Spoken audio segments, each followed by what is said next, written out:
Last Call. Part 1. The Missing Witness. Late evening.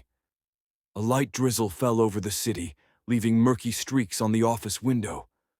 Inside a small, dimly lit room, Private Detective Jack Collins sat at his desk, the soft glow of his desk lamp casting long shadows across the walls. He was about to pour himself a glass of whiskey when the phone rang. "Collins speaking," he answered, picking up the receiver. A woman's voice came through the line, nervous, almost trembling. "Mr. Collins, I need help. I'm in danger." "Who are you?" the detective asked, immediately alert. "My name is Emily. Emily Carter. I'm supposed to testify in court tomorrow, but I won't live to see the morning if you don't help me." Collins straightened in his chair. The name was familiar. She was the key witness in the case against William Blake, a notorious crime boss. He knew she was set to testify against him. "Where are you?" he asked. "Riverside Motel, room 12. Her voice suddenly cut off. A dull thud, then a faint static sound, and the line went dead. Collins grabbed his gun, threw on his coat, and rushed out of the office. Part 2. No trace. By the time Collins reached the motel, the door to room 12 was slightly ajar. Inside, the room was in disarray, pillows knocked off the bed, a shattered lamp on the floor, and clear signs of a struggle. But Emily was nowhere to be found. Collins scanned the room. On the floor lay her purse, and inside it, he found a phone, the same one that had called him. The screen was cracked, but the device still worked. The last dialed number was his own. On the wall, 3 letters were written in red lipstick: BLK. Blake, he realized. But something was off. No blood, no clear evidence. It was as if she had simply vanished into thin air. Collins pulled out a cigarette, lit it, and thought for a moment. Something wasn't right. If she had been kidnapped, why would they leave her phone behind? Why give her the chance to make a call? Part 3. The Backward Trail. Back at his office, Collins pulled out Emily Carter's file and went through it again. She had been working as an accountant for a company linked to Blake. Just an ordinary office clerk, until she stumbled upon evidence of financial fraud and decided to testify. But the more he dug into her past, the more inconsistencies he found. He picked up the phone and called an old contact, Detective Marcus Grace. "Marcus, what do you know about Emily Carter?" A brief silence. "Are you joking? She's been dead for 2 days." Collins froze. "What did you just say?" "They found her body in the river, murdered.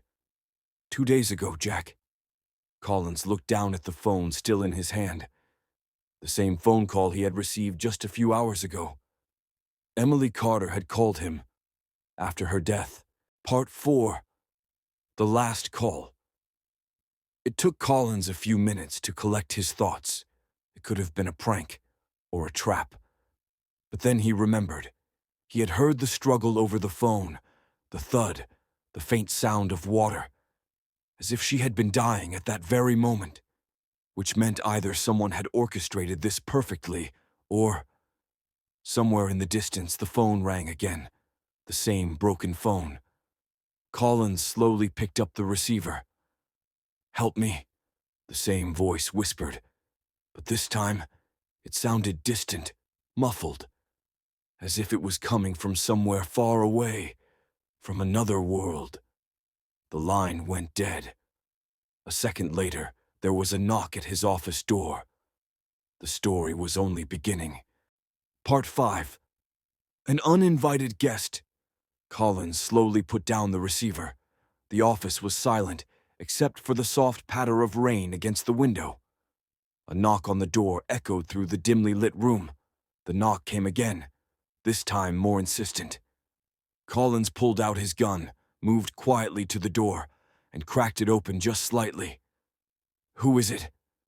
"Mr. Collins, I was sent by Marcus Grace," a man's voice responded. "I need to speak with you." Collins opened the door a bit wider. A tall man in a gray trench coat stood before him, short dark hair, cold eyes. In his hand he held a badge, FBI. Agent Howard, he introduced himself. May I come in? Collins narrowed his eyes but stepped aside. What do you want? You were at the Riverside Motel, Howard said, shutting the door behind him. We found your car in the parking lot. And here's the strange part. That room, number 12? It was empty. Collins frowned. Not exactly. There were signs of a struggle. Carter's phone. No, Howard interrupted. There was nothing there. No phone, no mess, no signs of anyone being there. A chill ran down Collins's spine. Are you saying? We checked the security footage. Howard tossed a photo onto the desk. You arrived there, spent 10 minutes inside, then walked out. Alone. The picture showed the motel parking lot, his car. But he was alone. What the hell? Wait, someone's trying to mess with me. Howard leaned in closer.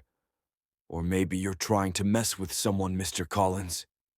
Collins tightened his grip on the gun under the desk. What are you implying? The agent studied him carefully. Did you know Emily Carter wasn't just an accountant? Collins said nothing. She was undercover. FBI work. She was gathering intel on Blake for us, and someone leaked her name. Damn, Collins muttered. She died 2 days ago.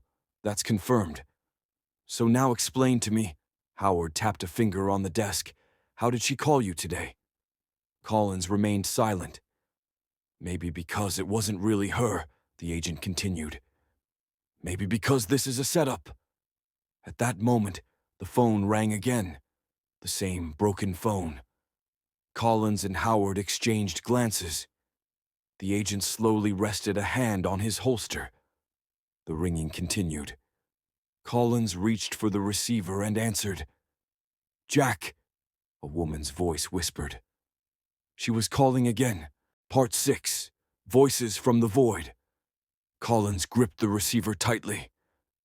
Emily, he asked, his voice low. A faint static hissed on the other end. Then the voice came again, soft, distant, almost drowned in white noise. Jack, you have to listen. I don't have much time. Howard took a cautious step closer, his hand still near his holster. Who are you? Collins asked, his throat dry. A pause, then a whisper. They're coming. A sharp click. The line went dead.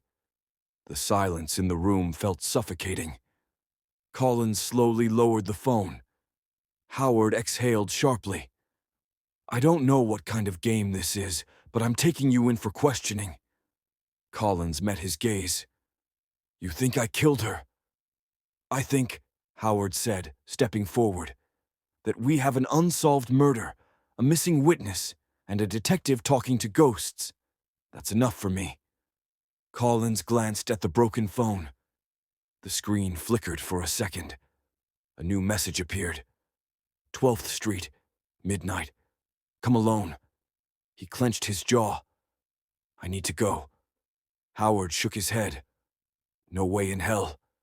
Collins didn't wait for permission. In one swift motion, he grabbed his coat, pushed past Howard, and stepped out into the rain. He had a meeting to attend. Whether it was with the living or the dead, that remained to be seen.